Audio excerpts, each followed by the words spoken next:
Yeah, you know what time it is. Crack open that bottle of wine.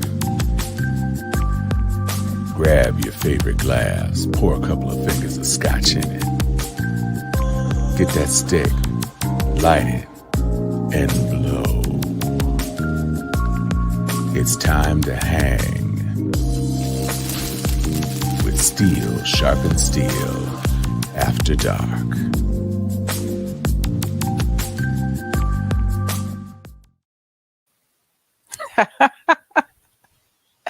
Good afternoon, Sharpies, or evening, or whatever it is where you are. In case you haven't noticed, the sun is still out behind me because I am on Kona Island in Hawaii. And I told him I wasn't coming today, but we had a few technical difficulties here and there.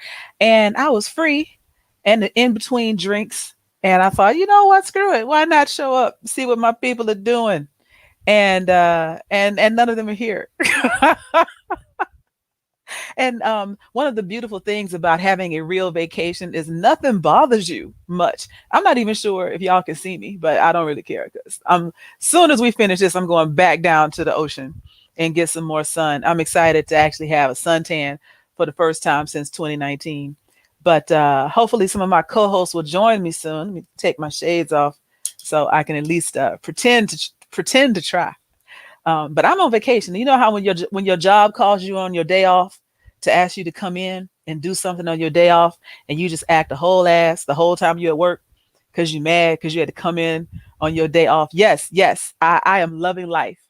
I'm loving life right now. And can't nothing bother me. Can't nothing break my stride. Can't nothing hold me down. Can't nothing make me act right. They need to be glad I showed up. That's how you feel, right? When you get called in on your day off, they need to be glad I even came up in here today to try and act like I wanted to make this money or whatever, even though we don't make money for this. But enjoy the shadow of my afro for the next little while. And I'm going to see if I can filibuster long enough for my boy Tom to try and make it in here. And if you have not been, thank you, Butterworth 62. If you have not been to Kona Island, it is so much different than Honolulu or some of the more touristy attractions. Because this island is quiet. I'm outside. It's like a volcano over there. It's a beach over here. I went swimming with some manta rays last night. They were just swimming around, like rubbing up on you and stuff. It was awesome. I went snorkeling today. I'm gonna do something else tomorrow before I get back on the plane and come home to my life in Atlanta, which I love. But I can see why people like retire and just like ride a boat for the rest of their life. Because I thought about it today. I was like, I may not look native Hawaiian, but I might could pass for Samoan and just be like a tour guide out here telling the history of the island. It would be awesome. I think this is Tom. Tom said the colonizer's internet's gonna let him be great. Oh baby. He's working on it, y'all. He is trying to make his way in here, trying to get home to y'all. But yes, it is very serene here. Like my blood pressure is down. I think I lost like 3 pounds just from fresh fruit, water, and lack of stress. Just being here has just been amazing to me. But I'm gonna see if I can bring in. He's in here with audio only, and he left. He's working on it.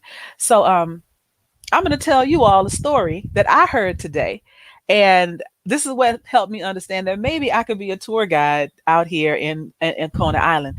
We were going through some of the caves and the monuments and everything, and we were on a catamaran, just sailing around, what have you. And they stopped a couple times to give like cultural history stories.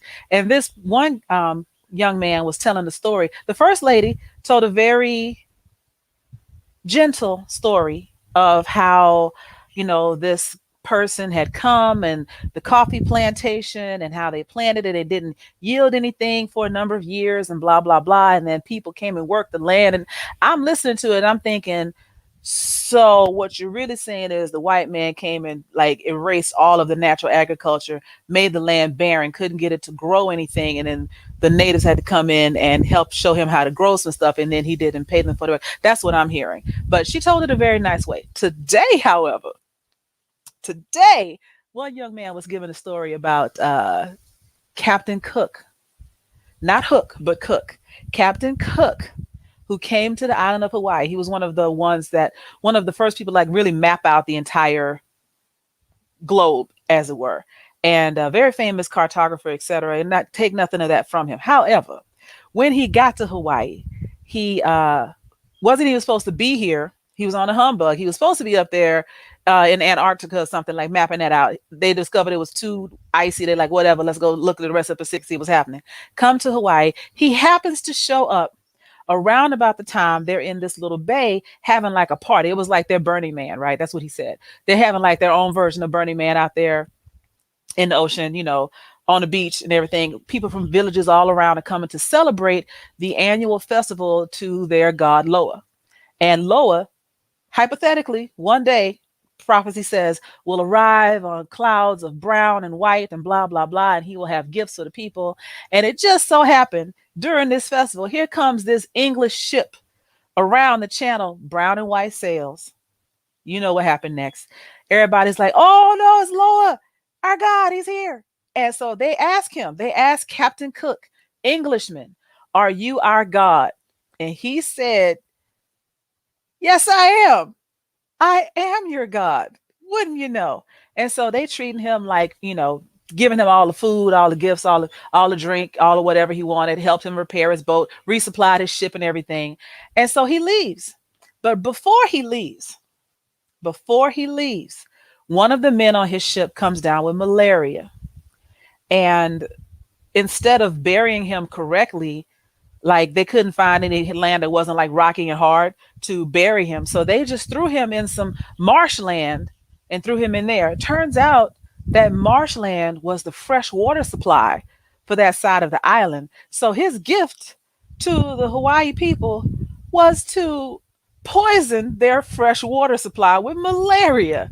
Next thing you know, 500-600 Hawaiians dead. So they're like, I don't know that my God would just come here and eat up all our food and then poison us. I feel like this dude lying, y'all. And so, but then he's like, up, deuces, and he had to be out. So Captain Cook leaves. But then halfway to wherever he was headed, because he didn't really know where he was going, he hit some rough water, wrecked his ship. He came back like, yo, they think I'm a god on that side of town. So I'm going to go back down to where they thought I was Loa. And I'm going to be like, yo, I'm your god, fix my ship. So he shows back up. Hey, man, celebration season is over. What you still doing here? It's like, when you still at somebody's house and they ready for you to go and they're like, what you finna do? That's how they hit him, right? Like, why are you here? And he's like, I'm your God, fix my ship. And they were like, right, sure. And he got so irritated. And this is the words of the guide, not me. He goes, so this white man was so irritated with these brown people not doing what he said that he waged war on them, tried to kidnap their chief. The chief's wife had a premonition, like, don't go with these white people. They tried to kidnap the chief. The chief was like, I'm not going nowhere with y'all because I know how y'all do. They tried to steal the chief. Everybody saw them try to. Now, touching the chief was a grave sin. Tried to steal the chief. Chief was like, I ain't having it. And they stoned him to death. They shot him. They hit him with a spear. He had a spear in the side. He tried to swim back out to his ship. Remember that he couldn't swim, so then he started to drown. And they got him back on shore. He died on shore. They cut off his hands and feet and burned the rest of him because the Hawaiianers believed that the magic or the essence of your body existed in your bones. Your mana was in your bones. And so because he was a respected person at one point before he decided to cut up, they were like, well, we're not going to let anybody steal his mana, so we'll burn the body. That's what they did. But they gave the hands and feet back to his ship people. Like, you can take this home if you want to. This is all that's left of him.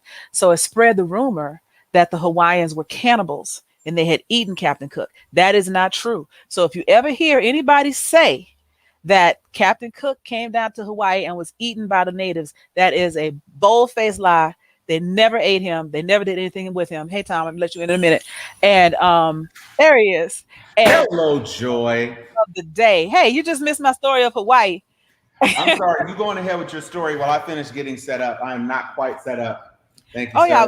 I was just finishing, but so the whole point of the thing is colonizers are bad wherever they go. How you gonna roll up on somebody's island and be like, "I'm your god, fix my ship"? Boy, please. And then spread malaria. They just be bringing diseases with them everywhere they go. That's like part of the MO. Show up, spread disease, try to enslave them. If that doesn't work, wage war on them. If that doesn't work, leave and act like they are cannibals, like they're so bad. All of it, all of it is a mess, a hot mess. So, hey, what's happening, Cecily? Yeah, right, nasty, nasty, but that's what they do. That is what they do. And what's funny is me and the people that I'm with, we are the only black people, or people of color, generally speaking, mostly on the boat.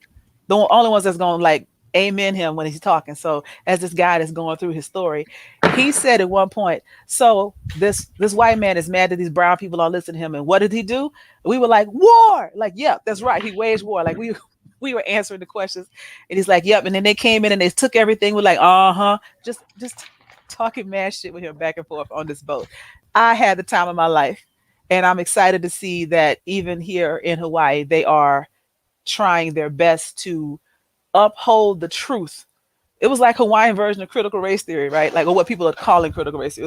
It was Hawaiian version of, I'm gonna tell you the real truth and not the lies that you might get somewhere else. Because this is what happened. We are not cannibals. He came down here, spread malaria, and then tried to get us to fix his boat for free. And we killed him because he tried to do some bullshit. And that's what you get when you go somewhere where you're not wanted. And so that should be a cautionary tale to everybody. But yeah, crickets from the rest of the people. Everybody else is just like, oh, like they didn't want to hear that. But I love the way he told that story. And absolutely, the real barbarians came on the ship. That's exactly what happened. So with that, I do believe that my co-host is almost ready. Yeah, they can't handle the truth. Oh, so I appreciate y'all listening to my story as I filibustered, waiting on them to get here. At least one of them is here now, because I am still on vacation and I'm excited about it. So, but again, Kona Island is awesome. If you get a chance to get here, it doesn't have as many direct flights as you would get to like Honolulu, but if you can make your way over here, this island is gorgeous. The people are super friendly. Everybody's super gorgeous. It's the most chill like of all time because I've been to Honolulu and it's very touristy. Every time you go somewhere, they're trying to sell you something and upsell and buy these trinkets, and you get hustled a lot in Honolulu. Over here, they're like, show up or don't. We don't care. You want to go on this raft or you didn't make it, or whatever. It's whatever. This is where I would come back to. And the lava. There's a volcano erupting right now, and it's just spitting out lava. And it was so cool to see at night. It was awesome. So anyway, with that, Tom, I'm bringing you back in. I am here. And you are silhouetted, sister. You got that Honolulu sun behind you, creating a corona of fabulousness. Yes, this is all like semi-dry Afro with salt water in it at the moment. See, and that's what we love about being in a place like Honolulu, right? Because you are in the island vibage. Yes. You are. It looks like Sharon is here with. Oh, is that Sharon? That is Sharon with audio only. So, and I think she was just taken out. I don't know. I'm sorry. I'm pushing too many buttons. Okay, that's okay.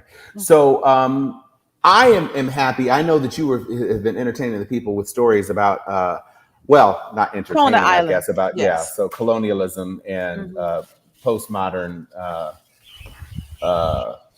fuckery. But as the Sharpies know, last week I connected with Sharon, and we had a wonderful homecoming episode. 5 minutes long. Yeah, her 5 minutes, because honestly, that's about all I had to give y'all, like for real, because it was the start of my homecoming journey, and so I am not ashamed to say that I made the choices I made. There was plenty of recklessness to go around, and so with the recklessnesses, I had to make some important decisions, and I chose myself. And I'm not upset at choosing myself, because sometimes you need to choose yourself, quite frankly. Absolutely. And I am here with y'all tonight. And so that's really what it's all about. There's a lot of stuff that has happened. I don't know if Joy, have you taken a look at any topics other than your holiday revelry, or can we jump into some of what we have seen this week? Jump into anything. I am ready with comments. Okay, so I know that some of y'all were aware of the circumstances of a particular woman who thought that her blondness and her whiteness and her good jobness were going to keep her from going to jural. But as a matter of fact, turns out that blonde and white and criminal are actually fairly common things. And so she is going to end up going into prison for her trespass into the Capitol while she was live streaming everything and insisting that she was there being an American patriot. Her American patriotness did not save her, not one iota in the least. And even though she was only in the Capitol for 2 minutes, she got hit with them charges, and them charges carry prison time. And so just saying, you 600 plus people, the ropes are tightening around you, and they are equally tightening around Donald Trump. And as we have seen this week, there's a lot of stuff going on with Donald, and he is not faring particularly well when judges are listening to the arguments that his team is making about executive privilege, because as it turns out, Joe Biden is the arbiter of executive privilege and whether or not information that is held by a previous president is actually covered under executive privilege. And Donald Trump, as litigious as he is still catching L's almost as badly as the L's that Grambling State cost last week when they were playing against the Florida A&M Rattlers with their 26-3 loss. But we won't speak of that anymore because that is in the past, and we are looking forward. And we are looking into the future, and we are just pleased that this person who is still trying to cling on to the vestiges of power is encountering some forces that are preventing him from keeping that stranglehold. And so I'm very pleased about that. Joy, what did you think of both the failed arguments that were made before the Supreme Court and also this poor, bedraggled, blonde honey child who flew on a private jet to get to the Capitol only to have herself end up in the pokey? I think that the 2 months that she got was not nearly enough time. True. And I just keep thinking about the fact that if the government has murdered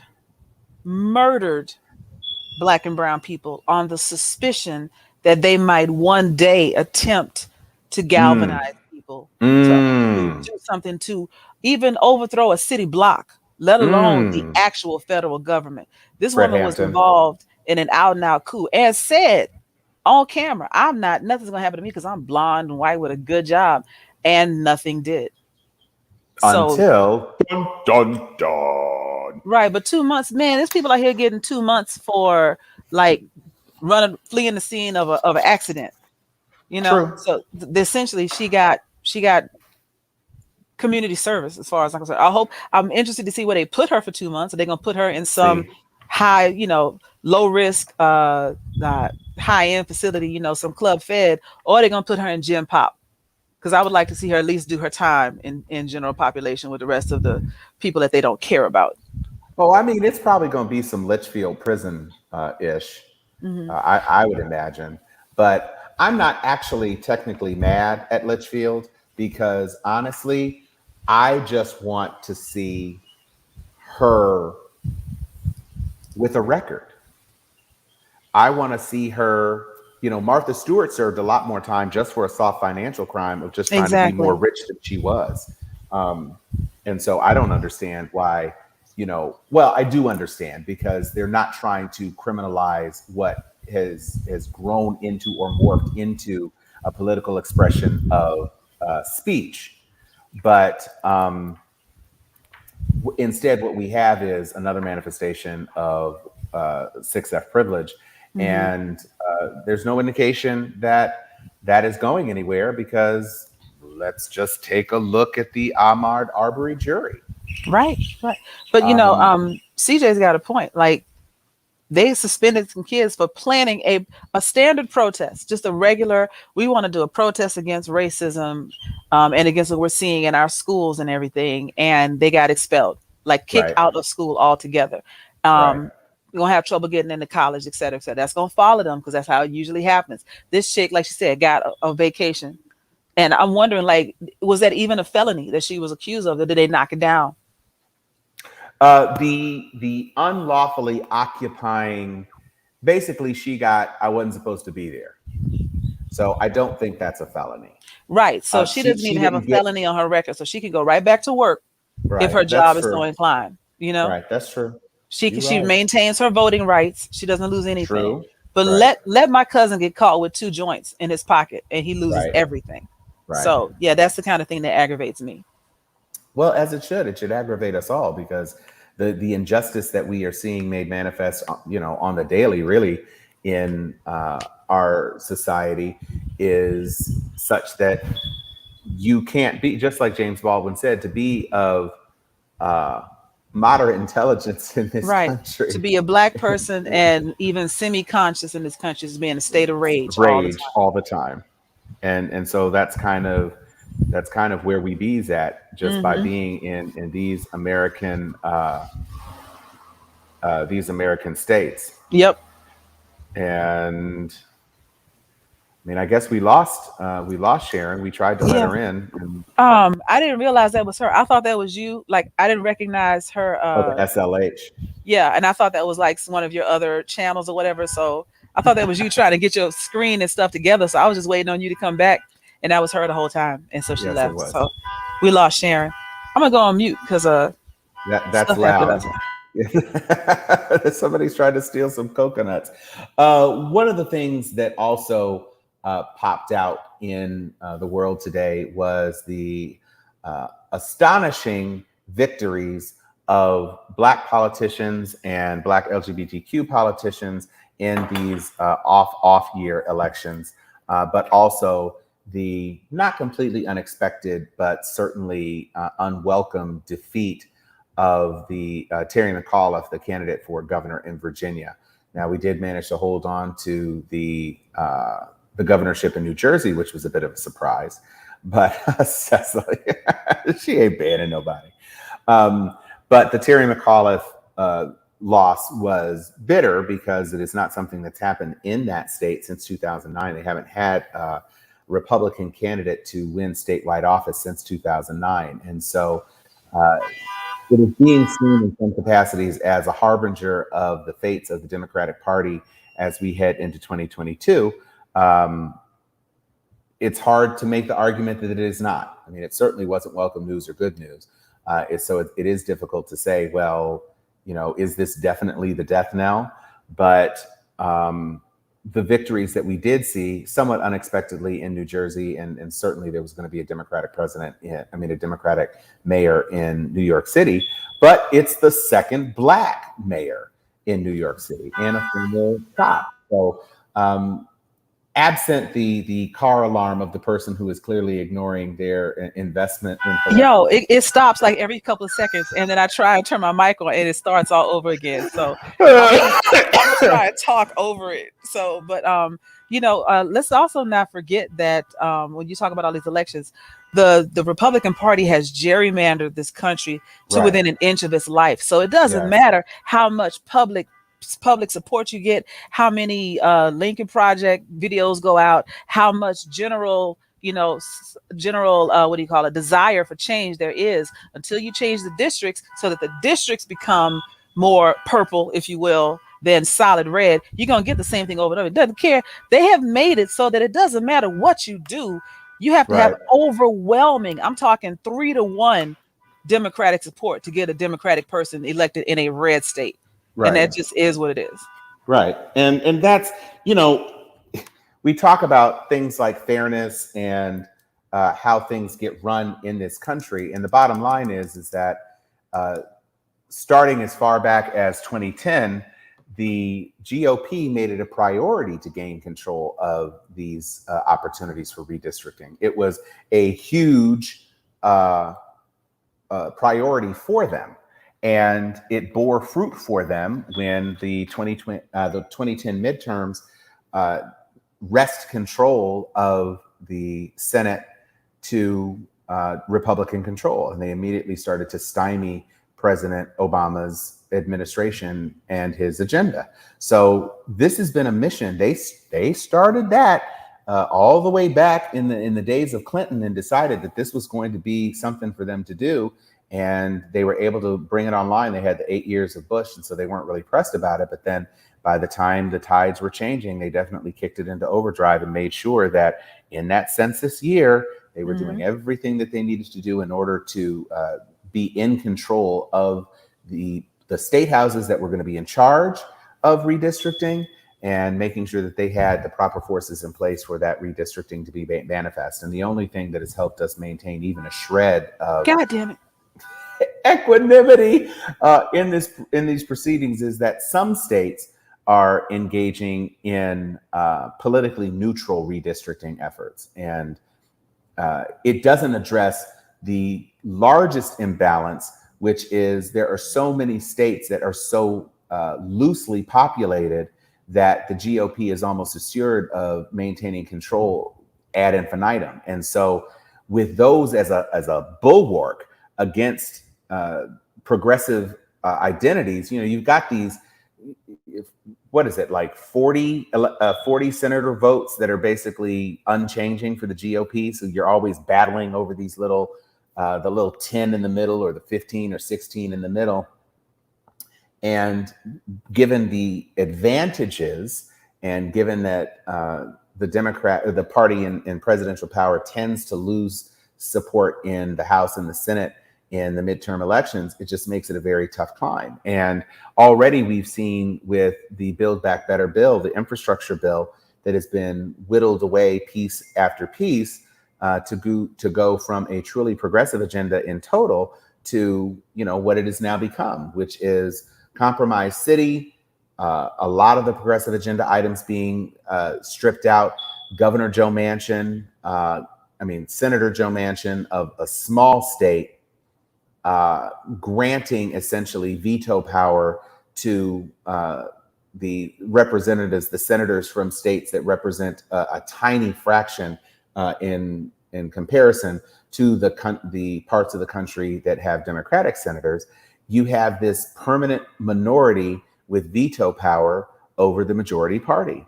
And until we get some election reform, until we get some filibuster reform, until we get some of these things and some of our elected officials to take a harder line, you've got Sinema and Manchin in the catbird seat, and they're playing with all of us. And it's just not it's just not fair. I'm trying so hard to talk over this over this. So what I was going to say was that this reminds me more than ever of the Hunger Games, not about the killing of the kids and all that other kind of nonsense, about the fact that you had a group that was trying so hard to get into power and to take another group out of power. And then once they got in, all they wanted to do was the same shit that the last group had done. Exactly. That's President exactly Coin. exactly what we have going on. And this is why we people say, how come they don't get rid of the filibuster? How come they don't get rid of redlining? How come they don't get rid of gerrymandering? Because each side wants to use it to their benefit when they're in power. I think the Democrats always try to pretend that they don't want to do it because they worry about image a little bit more. But the Republicans are like, no, we're totally doing this and we're going to keep doing it. And this is how we win, because they understand it doesn't matter what the public thinks if they can't stop you. And so they're like, we don't give a fuck what y'all think. We in here, we've redrawn all these lines. Exactly. So stop me if you can. Oh, but you can't, because we redrew the lines 50 years ago, and y'all have yet to catch on that your vote really, it only matters when we want it to. And Right. the only reason we have Biden as president right now is because it is a more of a popular vote / electoral college. A couple of different things here and there, and we don't get him. Little But snippets. when it Absolutely. comes to governor, when it comes to uh, you know, council, mayor, chief, judges, all of that kind of stuff, all the local politics is skewed so hard to the way they've wanted it to be since the Civil Rights Act of 1964, actually even going back further than that. We weren't as much of an issue when we absolutely had no voting rights. Once we Right. got them, they're like, okay, well, let's make sure we keep them. They put our votes in the ghetto just like they put our bodies in the ghetto. Like, we're gonna make sure y'all stay right here, and you can never have as much power as you should because we hate you. I mean, and that is what it is. And so even when the Democrats get in power, it would seem like it would make sense to just say, let's just do away with all of this. While we're here in power, let's get rid of all of it.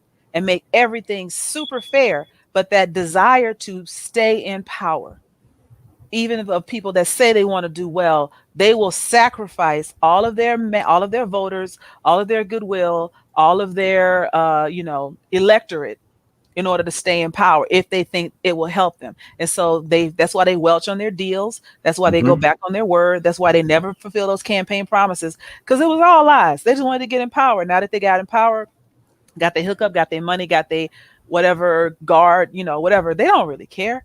And none of them do. I mean, elected officials, when we first started with a representative government, it was not the way it is now. Most of the Mm-hmm. people that got elected got forced into it, like, I don't want to go to Washington, do some bullshit. I Exactly. got crops, I got shit to do. I don't want to go up there. But then it became, once they started paying people for it, Mm-hmm. and they realized that you could get like ambassadorships and go somewhere and Right. perks to it, it became a desirable Entitlements. job.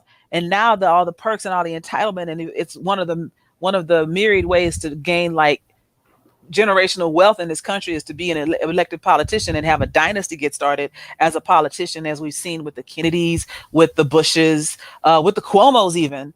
Mm-hmm. All of a sudden, it's a pathway to power, It and is. pathway to riches. And so now people want to be politicians, some That's so right. they can help, but most because it'll get you rich.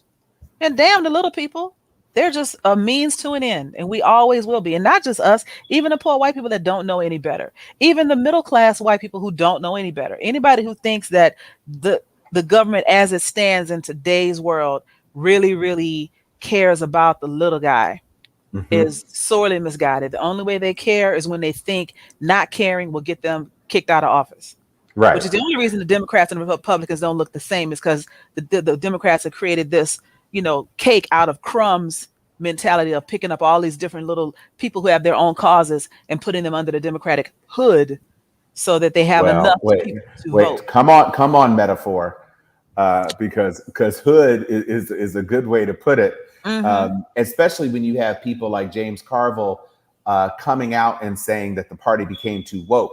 It's all a play for that crunchy, I don't think I'm racist, 6F constituency, blue collar in the quote unquote middle, Hmm. who are actually closer to center right philosophically, Yeah. but have strong labor ties. And so they don't want to abandon the labor ties, which, is more left, center left, socialist adjacent.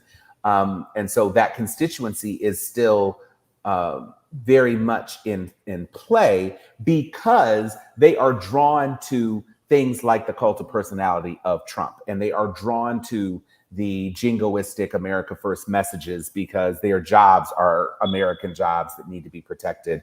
And so even though they have this tension between, well, we've always been behind Democrats because Democrats are positioned technically as anti-corporatists, even though that's Right. certainly not true. Um, there's that tension, and you go to any auto shop, you go to any manufacturing company, any facility in the country, you're not going to find a 70-30 Democratic Republican split anymore. You're Mm-mm. just not, especially in the energy sector, especially in coal country. These people who have lorded and dangled jobs and security over these workers are just in a position of power, and they're saying, look, this guy wants to take your job away, so you're going to vote for the guy who wants to take your job away. Notwithstanding the fact that as a coal worker, you're not going to have a lung in 10 years, but you got a job now. It barely Right. pays your rent. You got a job now. It barely puts food on the table. You can't educate your children. You can't own a home, but you've got money every week. And for that Right. little Fear pocket, is a great short-term motivator. And if you can find something new for people to be scared of every election term, you keep them in a perpetual state of fear. They're coming mhm, for your jobs. Oh, that's over because we got jobs now. They're coming for your guns. Oh, that's over. Oh, Sharia law. They're coming for your way of life. mhm, They're coming for your children. It's mhm, the gay agenda. They're coming for your, I don't know, your religion. Whatever they can say, they're coming for this. They are coming to get you. Works. It always works. It's part of Maslow's hierarchy of needs. You got to have safety, shelter, security, etc. That mhm. safety bias, I teach about this day in, day out. When they hear, they're coming for you. They're coming for your insert today's fear.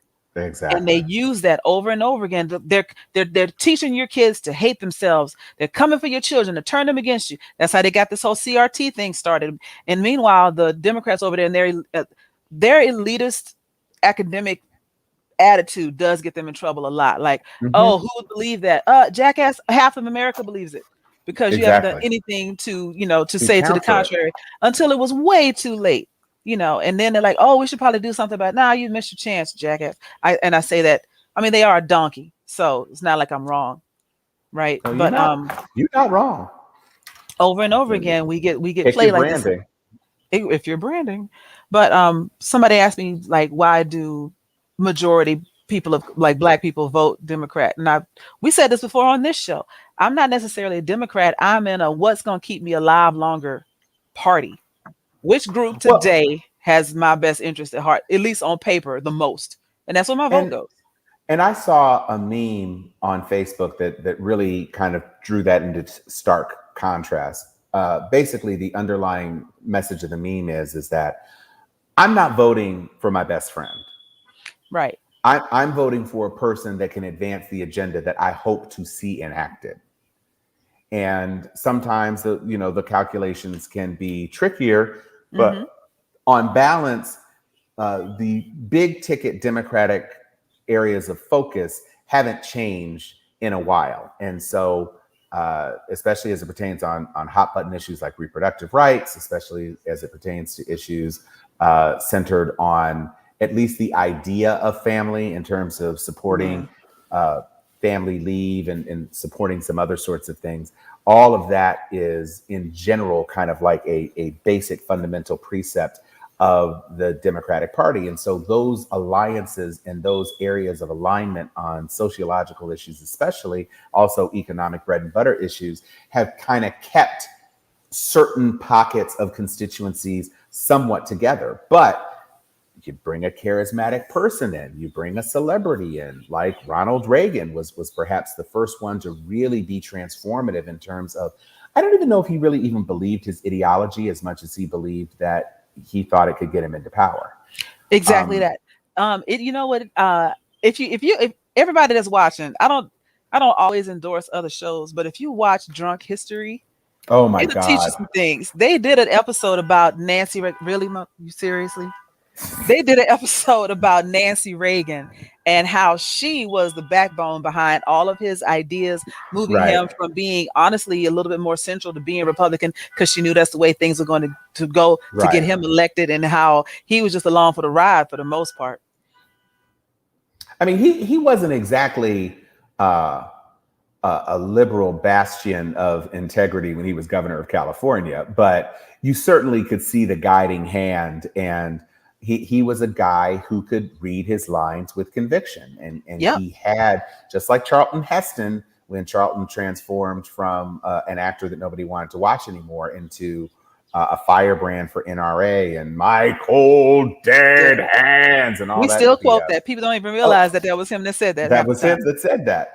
And so you had these people. Clint Eastwood has kind of fallen into that same pocket of grumpy older white guys who basically were just celebrities and now have transitioned to try to leverage their popularity into political capital. And to a lesser extent, people like James Woods have tried to do Mhm.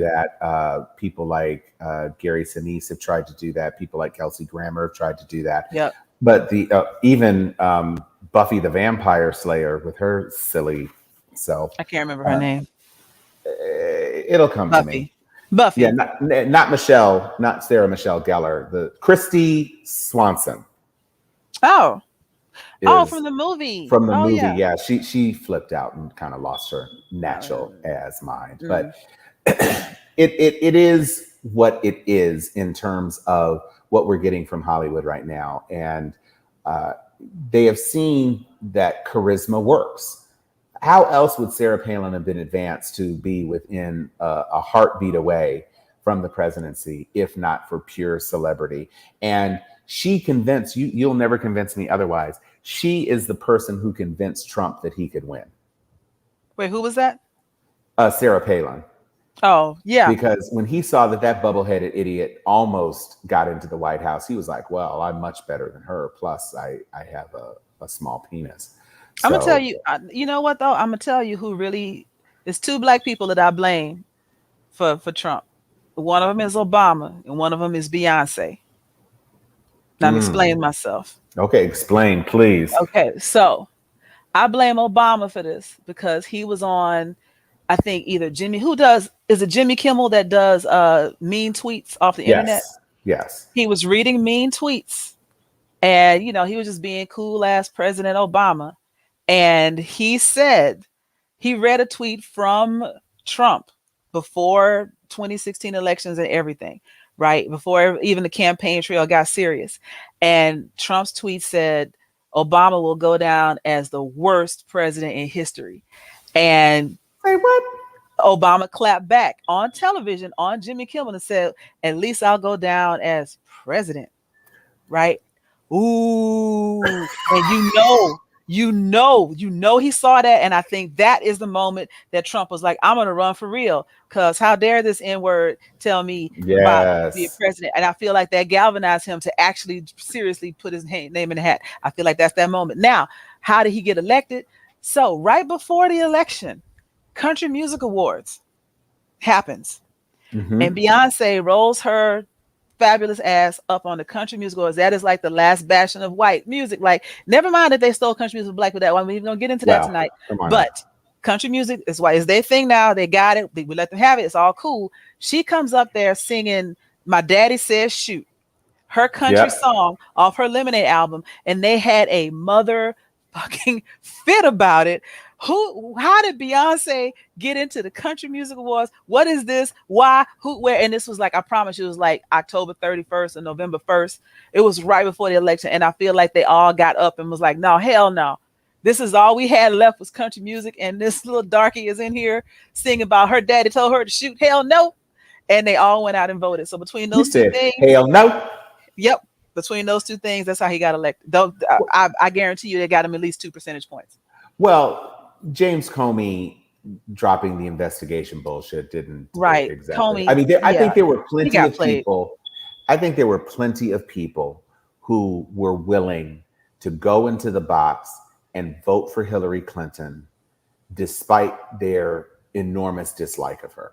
But I when he think there were reopened plenty, that, but they. when he reopened that investigation, it reminded them of every single aspect of Clintondom Mhm. that they hated, and they bit their cheeks and held their tongues and let Bill write out his thing. It cost Gore the presidency, which gave us Yep. Bush. Yep. And when it came time to, it cost Hillary 2008. Yes, sure did.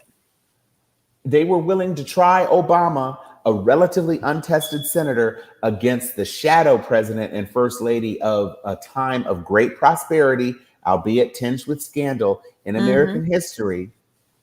And they gave it to Obama. And by the time Obama was done, Hillary had not turned into the politician that she needed to be. She was still a person that was so centered in her own entitlement. She was like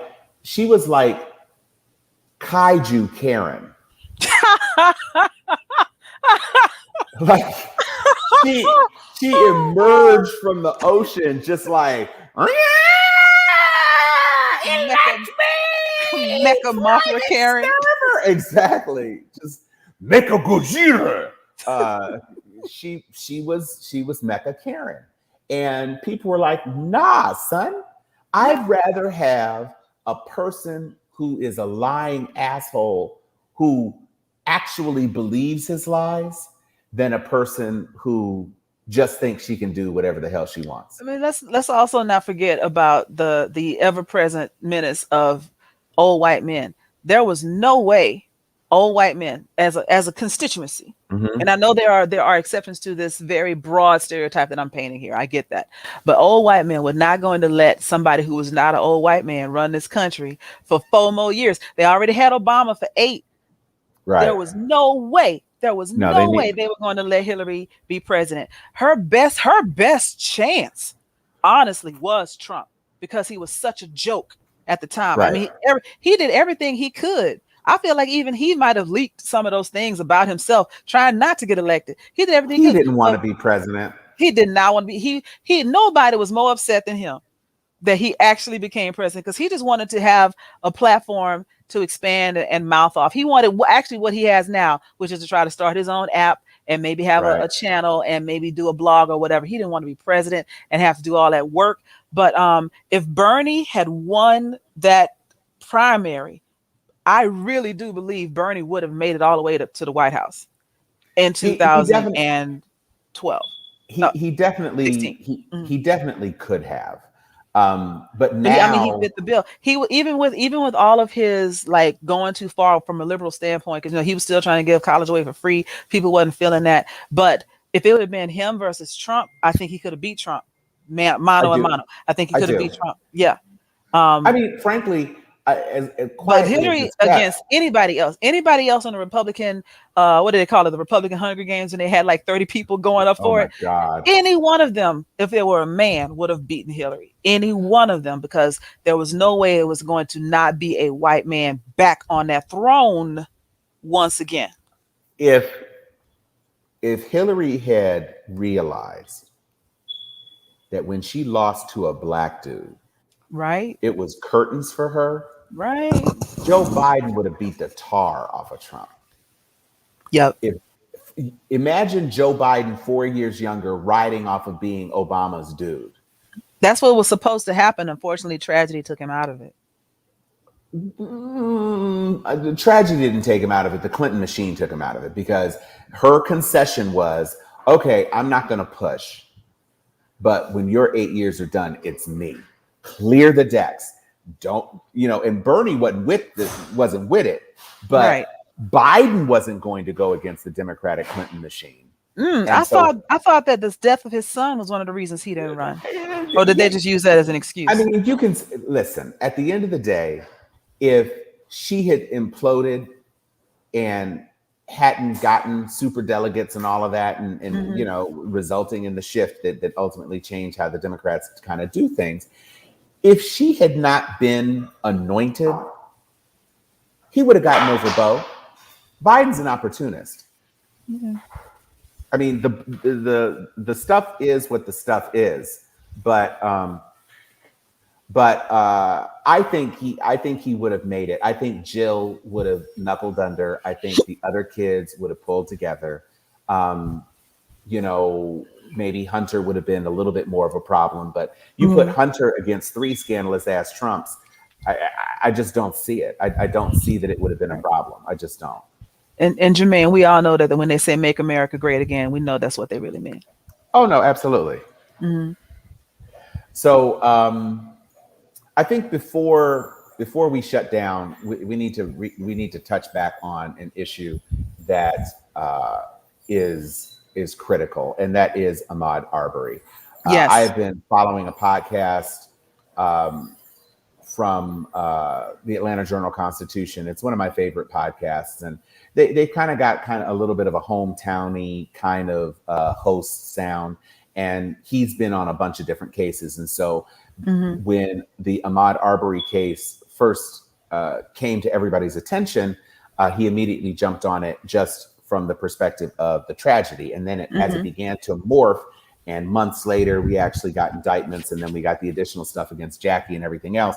The podcast has been following all of it. And so there was a big time when nothing was really happening. But ever since things started gearing back up, he was there for the arguments and all of the things and that the defense was trying to get in. And then the judge was ruling against the defense and setting things up for the prosecution.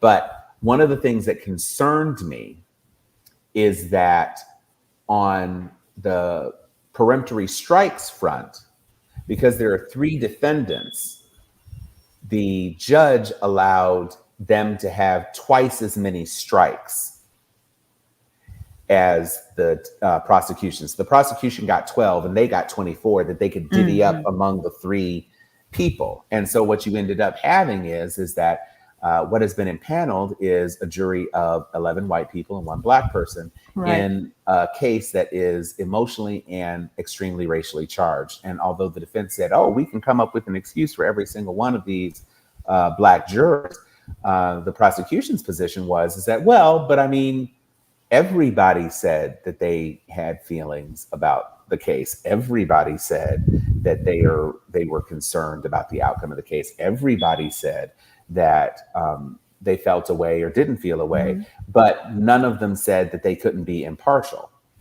And yet you struck all but one black juror. And Right. so even when the judge is saying he recognizes bias but didn't overthrow the impaneling, I don't know if he's setting it up for a mistrial so that he doesn't have to deal with it. Possibly. But That was my thought. But I mean, but also, I mean, we do have some new white people out here nowadays. And so it could very well be that this jury, in spite of the rigging that they're trying to do, comes back with what can only be a guilty verdict. You chased a dude down the street and you shot him. you shot him. How Period. is it self-defense when you chased him? And I'll bet you one of the things that it will be interesting to see, because the judge hasn't finally, I don't believe the judge has finally adjudicated whether or not he will allow the evidence of the antique license plate, which showed the Confederate battle flag as a part of the Georgia flag, even though that had been removed from the Georgia flag some years prior to the murder of Ahmaud Arbery. Mm. That is still under discussion. That is still something that they are considering whether or not to admit, because of course the defense is like, well, I mean, if you admit that, then basically you're just saying he was a racist. Well, But he was, though. but All they got, I mean, he was if they though. follow So up on the 911 call, well, the operator asked, "What is he doing wrong?" He's over here. That's right, pretty much what he said. He's out here is what he's doing wrong. That's a right, sundown town in it through and through. I right, don't like him being here, and so he needs to die. right. I mean, it'll, you know, I would be I would be pleasantly surprised because uh, just like what happened with Curtis Flowers in Mississippi, where somebody finally said, you do not have the evidence to try this man. Every time you have tried this man, it has been bullshit. And all of the verdicts had to be overthrown because of your backroom deals and your chicanery and your fooling wang. Hmm. And so, no, you are not going to try him again. He is free. And no, there is no Alfred plea or anything else. He just Hmm. free. Yeah. And that was a very pleasant surprise. It would not shock me to find that a jury is able to convict on the evidence, because everything that they're saying, even though I don't know if you heard this, but there were lots of things that were being excluded that Hmm. the judge said would not be allowed. Curtis Flowers' mental history, which was questionably adjudicated at best, his prior criminal conduct, et cetera, et cetera. But for at least the first day of the jury selection, when the web page, you get the notice that says go to this web page to do this, that, the third. Why did the web page contain links to all of the pleadings that had gone to the judge? And at least 8 jurors admitted clicking on the links to read what the links said after they were supposed to be excluded from jury consideration. But it was on a publicly open web page. And the judge, tried to put the genie back in the bottle. But I No, mean, how'd that supposed to work? no. Like you said, they're setting it up for a mistrial. Right. Either way Well, it and goes, there's going to be room for appeal. right. And my hope is that something happens that makes a mistrial inevitable. And even though it will lengthen the time that it would take for the Arbery family to get justice, that actual justice will be served, because an actual jury will be impaneled that represents not only the defendants, but also represents the victim who was Right. murdered. Right. We don't want them coming back with a not guilty, like No. they did during, like, matter of fact, our brother Chuck Hobbs is not here today, but he wrote a blog about this, about um it only took them an hour to acquit the murderers of Emmett Till. And one Right. juror said it wouldn't have taken an hour if we hadn't stopped to get a soda. Right. Like they're white. Of course, they're going to go free for killing some Right. random Negro, right? Right. Who may or may not have besmirched the virtue of some lion ass woman who is Right. still Who alive who and will has now now admit fully that she admitted caused right. that she cost that man his life. Hmm. And she's still chilling, eating corn pone Right. and I hope she knows she's hog not going to moss. heaven. You can't just oopsie Right. daisy. No, you No, going because straight to hell. Gabriel ain't letting you in with that. You ain't even gonna make it to Jesus and God. Gabriel gonna cut you No, at the door. ain't no adjudication. And how No, about this?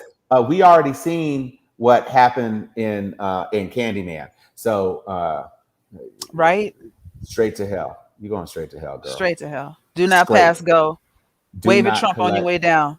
Yep. Do not collect your hogshead cheese. Nothing, girl. Hogshead cheese. That's what I said. I said it, and Hogshead cheese. I hope you get a big, thick boar's hair stuck in your throat and you choke on it.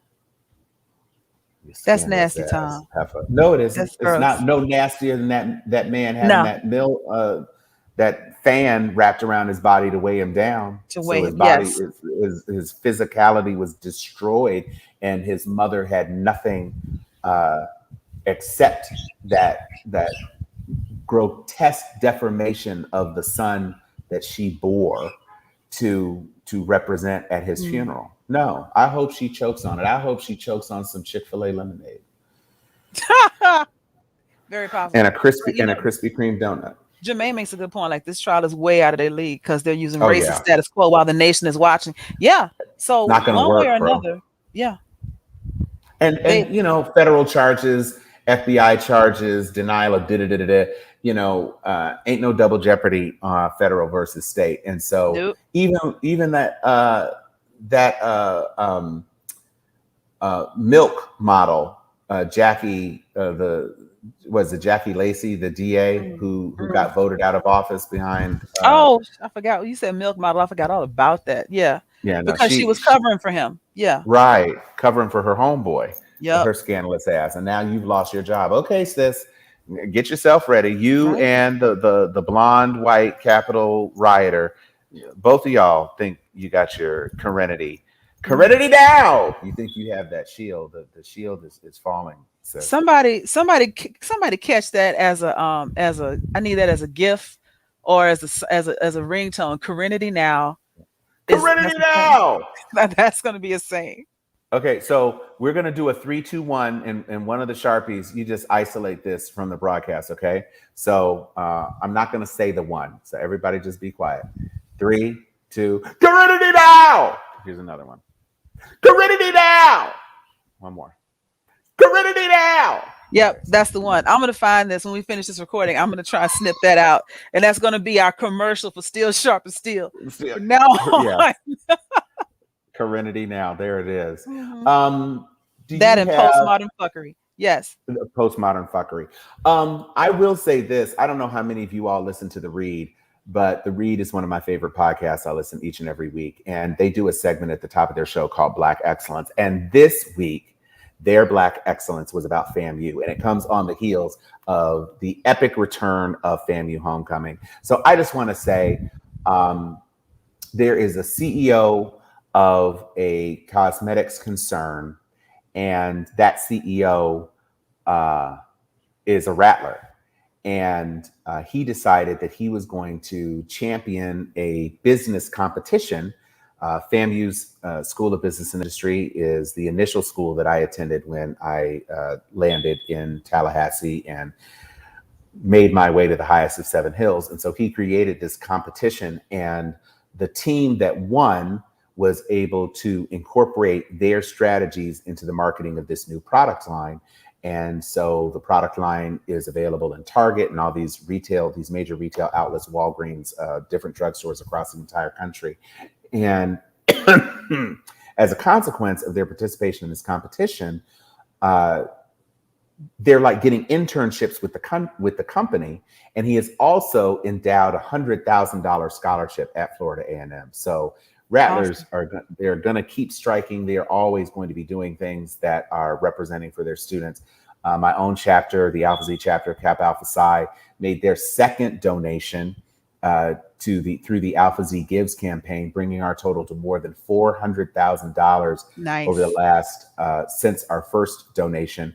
We were interrupted during the COVID year, but we have now given more than $400,000 just from our chapter as an endowed fund at Florida A&M. And so we are continuing on with our commitment toward $1 million pledge. So it was You know, excellent and awesome to be on the yard I, this I past have to homecoming. say, I have to say the FAMU is absolutely exhibiting Black excellence. And I commend you, I commend your chapter, I commend the ladies of Alpha Kappa Alpha, the ladies of Delta Sigma Theta, and all the other fraternities and sororities that similarly have these pledges to come back to the school. When you talk about schools that don't support, FAMU is not among that number, Nope. because y'all have a great alumni association.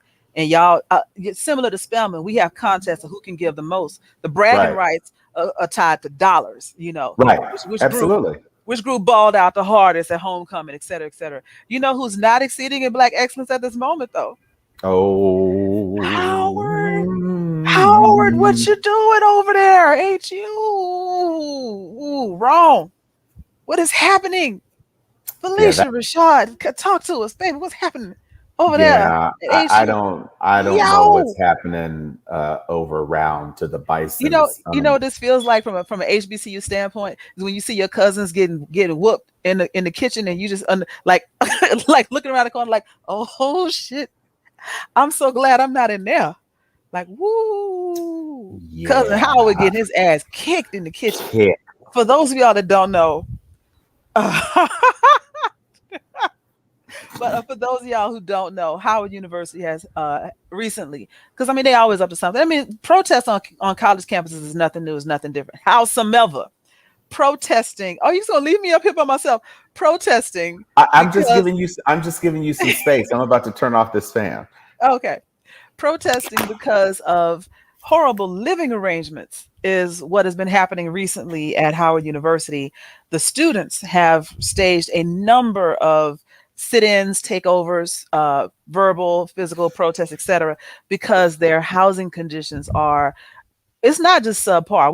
We ain't talking about like not having no air conditioning like in the AUC. Because I mean, Spelman and Morehouse good for giving your child a room with no AC in it with a window fan. Talk about make it work. That's not what we're talking about. We're talking about full on rats and roaches and like roaches coming out the ceiling, mice and stuff Mold. everywhere, mold and black mold. Like literally, why hasn't this building been razed to the ground? Why haven't y'all just broken this and started over? What the hell is happening? And Howard has not, from this is just my opinion. I don't know everything that's going on in the background and I don't pretend to know. I'm just one chick over here in the corner making fun of them because I mean Howard looking like they don't know what to do. But what they tried on their Twitter page is to say, Oh. oh, you know what? All these protests have caused us to have to lay off some Sodexo workers.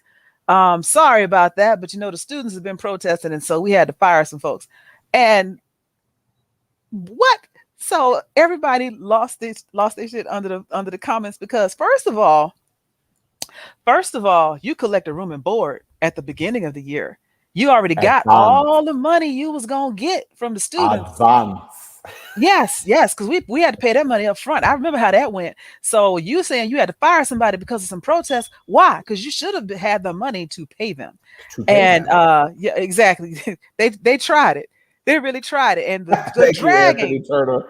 Oh, the dragging and actually the read after they gave us our flowers. They low key shaded Howard. They didn't mention Howard by name, but now that we out the MEAC, sorry Howard. Yeah. I'm Yeah, all I'm we saying in the is, swag. y'all could have put them kids up in some tents or something. It would have been better than whatever Man, it look. was y'all doing. And but it also speaks to mismanagement. I mean, I don't pretend to know how to run a college because I've never had to do anything more than uh be a HOA over some condos, and all that means is making sure that the security guard doesn't fall asleep on the job. Like I don't know what it takes to run a whole school. What I do know is that most buildings have inspections, and mold is something that should have been caught on an inspection. Most buildings have pest control contracts, mice, rats, roaches to this extent where you cough and they come running. should have been caught on some sort of pest control maintenance contract. And so what has Terminate. been neglected to let them get to this point when you Yeah, got it's a mold lot. and all this stuff? This says you haven't been taking care of business like you should have for quite some time, You you know? absolutely right. You ain't never So lied. It's the I ain't truth. gonna, I don't know what to tell you. I mean, we got dorms on Spelman's campus as, going back to 1881. They ain't got no mold in them, no.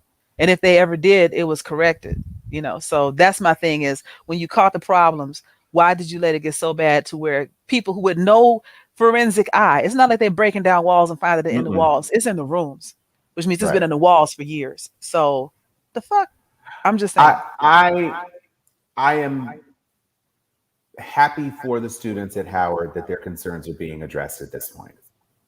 And I don't want to spend more time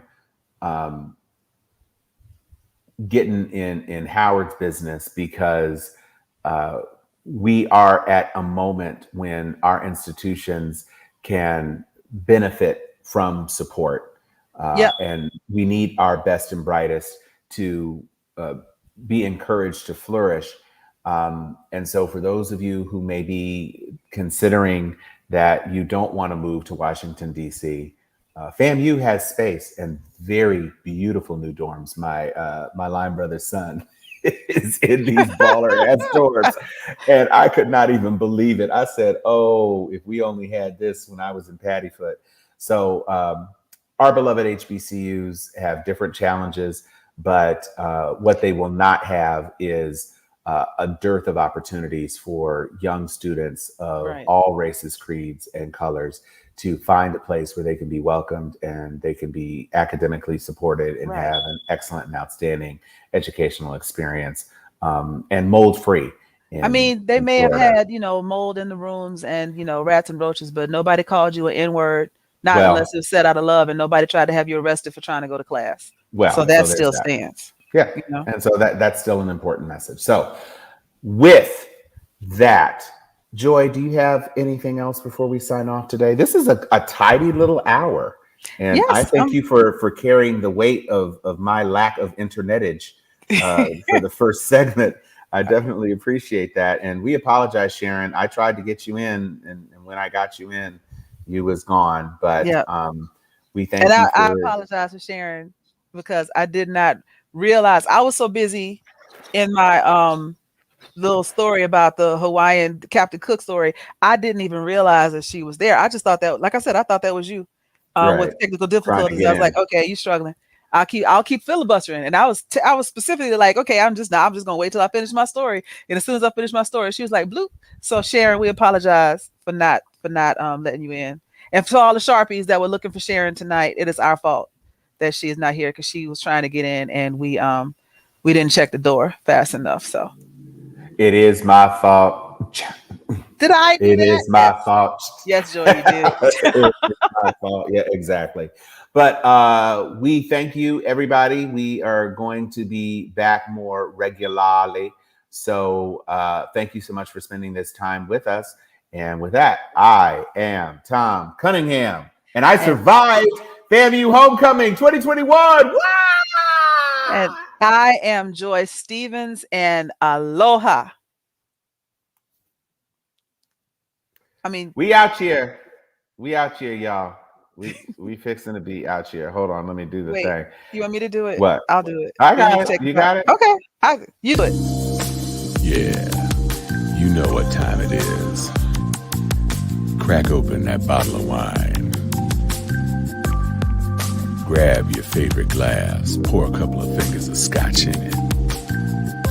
Get that stick, light it, and blow. It's time.